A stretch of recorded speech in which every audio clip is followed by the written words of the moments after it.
নামাজের কথা বলি না, রোজার কথা বলি না, হজের কথা বলি না।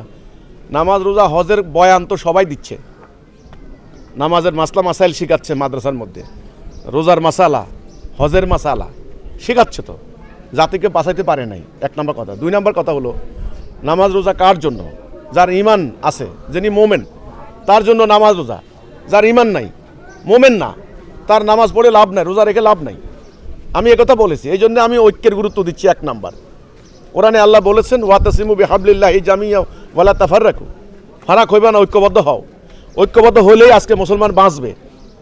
আপনি দেখেন ইরানে সর্বশেষ যে মিসাইল হামলা করে যে মসজিদটা ধ্বংস করলো, এটা কয়েকশো বছরের পুরনো মসজিদ। তো কাজেই আপনার মসজিদ ধ্বংস হচ্ছে, মাদ্রাসা ধ্বংস হচ্ছে।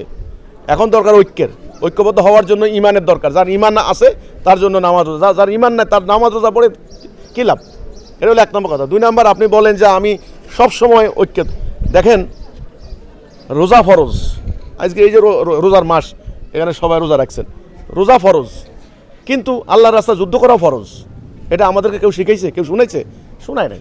আল্লাহ দিন কায়েম করা ফরজ, আকিমুদ্দিন। আল্লাহ কোরআনে বলছেন আকিমুস সালা, সালা কায়েম করো। সবাই আজান দিলে দৌড় দেয়, কিন্তু আকিমুদ্দিন, দিন কায়েম করো, এটা কই? এটা কই? কুতিবা আলাইকুমুস সিয়াম, রোজা ফরজ, রোজা রেখে দিলাম, একই কথা। কুতিবা আলাইকুমুল কিতাল, যুদ্ধ ফরজ, ওইটা কই? তো আমরা তো মুসলমানরা কি করেছি? আমরা ব্যক্তিগত কিছু আমল ভালো করে ধরেছি। আমাদের মাদ্রাসাগুলিতে আমাদের আলেমরা অনেক গবেষণা করে মাসালা মাসাইল বাইর করেন। কেমনে রোজা রাখবেন, কেমনে সেহরি খাইবেন, কেমনে ইফতার করবেন, কেমনে রোজা মানে নামাজ পড়বেন, কেমনে ওযু করবেন, ভালো কথা। ওনারা তো এই কথা বললেন না যে মানুষের তৈরি বিধান বাদ দিয়ে আল্লাহর বিধান কেমনে কায়েম করবেন, কেমনে জিহাদ করবেন, যে নবী 160টা যুদ্ধ করেছেন, এই ব্যাপারে তো কোনো বয়ান ওনারা করলেন না। তো এই জন্যে তো আমরা আজকে মাইর খাচ্ছি, আমাদের রাষ্ট্র ধ্বংস হয়ে যাচ্ছে। আপনি দেখেন ইরানের জনসংখ্যা 10 কোটি, সেই ইরানের সর্বোচ্চ নেতা থেকে শুরু করে সবটির মেরে ফেললো। আর ইসরায়েলের আয়তন মাত্র 27,000 বর্গ মাইল, ইরানের আয়তন 16 লাখ, 16.5 লাখ। তাহলে আপনার জনসংখ্যা দিয়ে কোনো লাভ নাই। এই আমল কই যাচ্ছে? নামাজ, মসজিদ, লক্ষ লক্ষ মসজিদ, কোটি কোটি মুসল্লি, খালি নামাজ, খালি নামাজ, খালি নামাজ। কই? নামাজ পড়ে তো আপনাকে ঐক্যবদ্ধ আমরা হচ্ছি না। নামাজের শিক্ষা কি? 1 নম্বর, ঐক্যবদ্ধ হবেন, নেতার আনুগত্য শিখবেন, আল্লাহর আনুগত্য করা শিখবেন।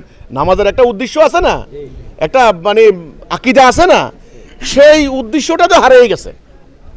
তো এই জন্য আমার কথা ভাই, আগে উদ্দেশ্য ঠিক করেন, আগে ঐক্যবদ্ধ হন কলেমার উপরে, ইমানের উপরে, এরপরে নামাজ পড়েন, আমার কোনো আপত্তি নেই। নামাজ কাজে লাগবে, কাজে লাগবে, এই হচ্ছে কথাটা।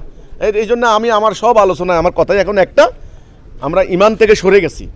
দেখেন আমরা কিন্তু নামাজ ত্যাগ করি নাই, রোজা ত্যাগ করি নাই, হজ ত্যাগ করি নাই, মসজিদ বানানো ত্যাগ করি নাই, এলেম হাসিল করা, মাদ্রাসা পড়ে পড়ে এলেম হাসিল করা, এগুলো বাদ দিই নাই। আমরা বাদ দিছি ইমান, আমরা বাদ দিছি জেহাদ, আমরা বাদ দিছি দিন প্রতিষ্ঠা, আমরা বাদ দিছি ঐক্যবদ্ধ হওয়া, এটা বাদ দিছি। তো যেগুলো বাদ দিছি সেগুলো নিয়েই আমি কাজ করছি।